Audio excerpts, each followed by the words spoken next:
Look, if you ever wondered why do you keep second guessing yourself instead of taking action, then I got a couple of ideas for you.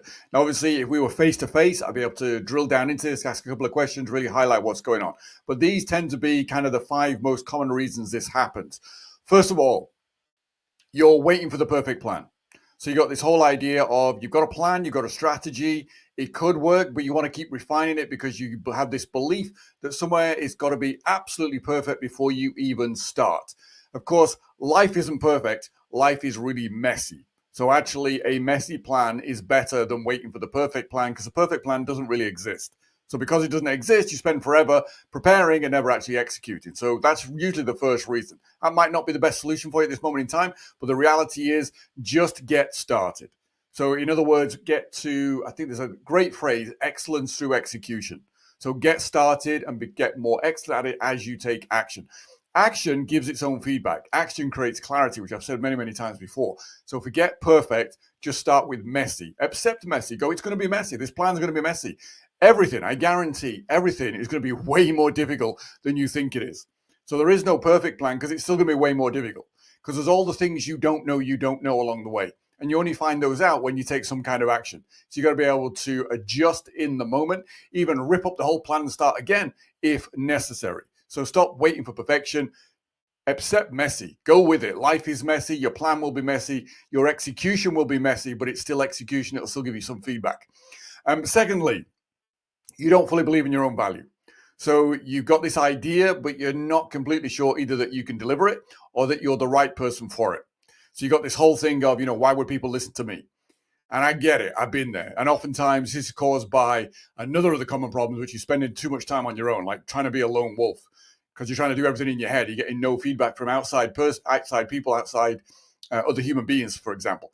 So, are you really qualified? Do you really feel that you're qualified? All these kind of things.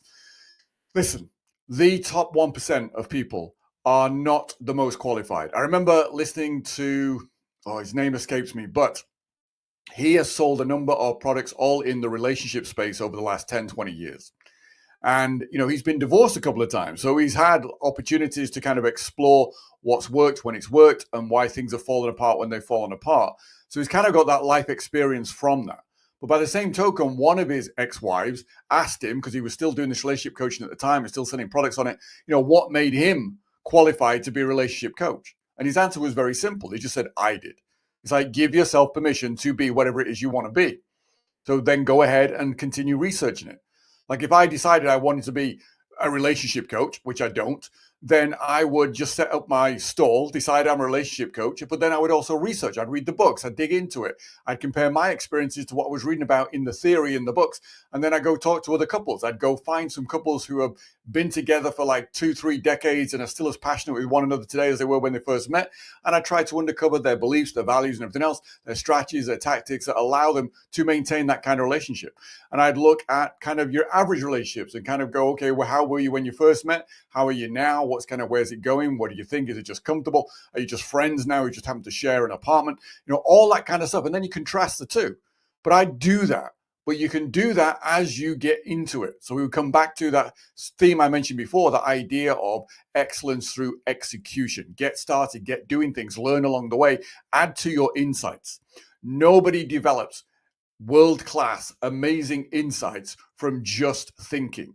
They develop their insights from doing, from executing, from getting in there and getting in the messy soup of life and kind of pulling these things out as they move forward.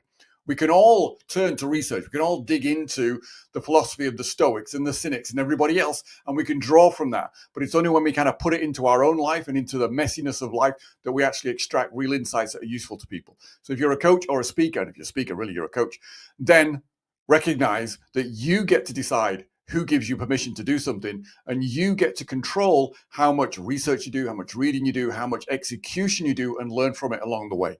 Like every time I coach somebody, I learn something. I'm not so naive or arrogant to believe that I've got nothing to learn. I've always got something to learn. And I think if you approach everything that way, then you get over this idea of, am I good enough? Because it's like, no, I'm probably not, but I'm going to do it anyway because I'm probably better. If I can help somebody in some way, I will always learn something and I can keep moving forward. So that's my thoughts on that. Then, of course, there's the third big one, which is you're afraid of judgment. which, I mean, literally, if there was one central theme that tied all my knowledge together, it would be evolution.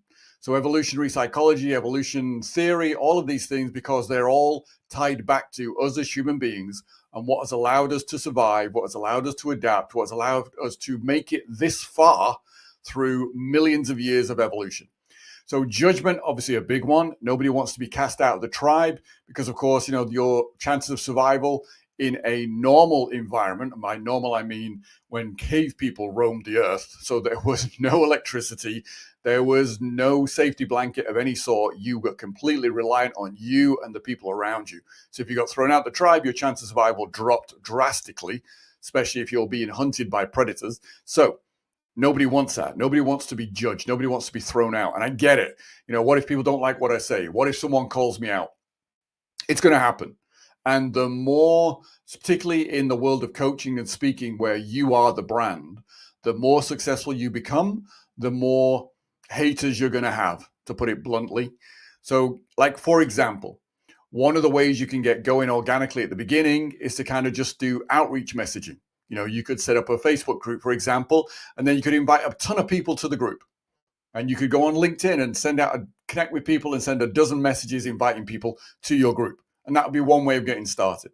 Do you think if you did that, you'd have some people complaining that what you're doing is spamming them? You'd have some people blocking you. You'd have some people sending you horrible messages. Of course you would. But at the same token, those are not the people you want to be around. They're not the people you want in the group. The people you want in the group are the people who go, oh, this seems like a really good idea. Thank you very much for inviting me. Those are the people you want to spend time with. So out of 7-8 billion people on the planet, most of them probably don't like you. The majority of them probably don't care one way or the other. So within that, you're just trying to select your mini tribe so that you can impact those people and make a difference in their lives. So stop worrying about that. It's all about finding the right people. And oftentimes the only way to find the right, it's like that phrase, you got to kiss a lot of frogs before you find your prince. It's that same idea. There's lots of frogs in the world. They're not going to resonate with you. They're not going to share your values. They're not going to appreciate your messages. That's fine. It's the ones that do are the ones that are going to be your clients. Then, number 4, you're overloaded with options. This comes back to the strategy. Like, you haven't settled on one strategy because you've got so many ideas. You keep jumping between them, trying to decide which one's the best. They're all probably equally bad, because anything that comes out of your mind straight off is probably not the greatest strategy. But we come back to, same as I was saying at the beginning, the whole idea of life is messy. Your plan's going to be messy. Execution is going to be messy. Just get on with it. So too many strategies, too many ideas, too much conflicting advice. The more strategies, ideas that you have, the harder it is to make a decision. Decision fatigue is a real thing. And this has been shown in consumer study after consumer study. If you walk into a supermarket and somebody offers you a choice of 100 different toasters and you want to buy a toaster, by the time you compared all 100, you're so exhausted from trying to decide which one's the right one, you'll choose none. That's always the case. So really what you want is kind of like 2 or 3 options max. And if you've got 2 or 3 different approaches to how you're going to execute on what you need to execute in order to get to where you want to be, you kind of go, okay, look, there's 3. And if you can't decide, just pick one and run with it, because you're never going to know which is the right one, or you're never going to know which one's going to work until you get started. And the reality is, probably out of 3 strategies, probably none of them are perfect, that's for sure. I come back to the idea, they're all messy. So as soon as you take the first step, you're going to find out, are you on the track? Are you not on track? Is this working? Is this moving you forwards? And any strategy really needs a little bit of lag time to give it some idea of whether it's working or not. So maybe give it 30 days, get into it, dig into it, follow it, execute on it religiously, and then measure the results. And then number 5, and I've suffered from this in the past, you're operating on your own. So you got no sounding boards, you've got no real accountability, you are living in an echo chamber of your own mind. And that's not a healthy place to be. So you can't, if you're making decisions alone, you will ultimately end up second guessing yourself. At some point, you want to surround yourself with people who can help you, whether that's through a mastermind, whether that's through mentors, whether that's just through having a couple of buddies that you check in with on a regular basis. But it all makes a difference, and it all keeps you out of overthinking. So, in other words, put yourself in the right room. Do not try and do it completely alone. Make sure you've got other people around you that you can sound off, that you can. The reason for this is, and the reason this is why coaching works when it works, is because as human beings, and this is again comes back to evolution, we are really bad at seeing our own biases, but we are really good at seeing other people's. Because seeing other people's biases helps us survive. Seeing our own doesn't really have much of an impact because obviously we're just in it. So therefore, having someone else who can see your bias, who can see your maybe lack of knowledge in an area or lack of insight, or can ask you a better question, that's what makes coaching so powerful. That's what makes being in the right room with the right people around you so powerful. So get out your own head, get out your own way, get around other people.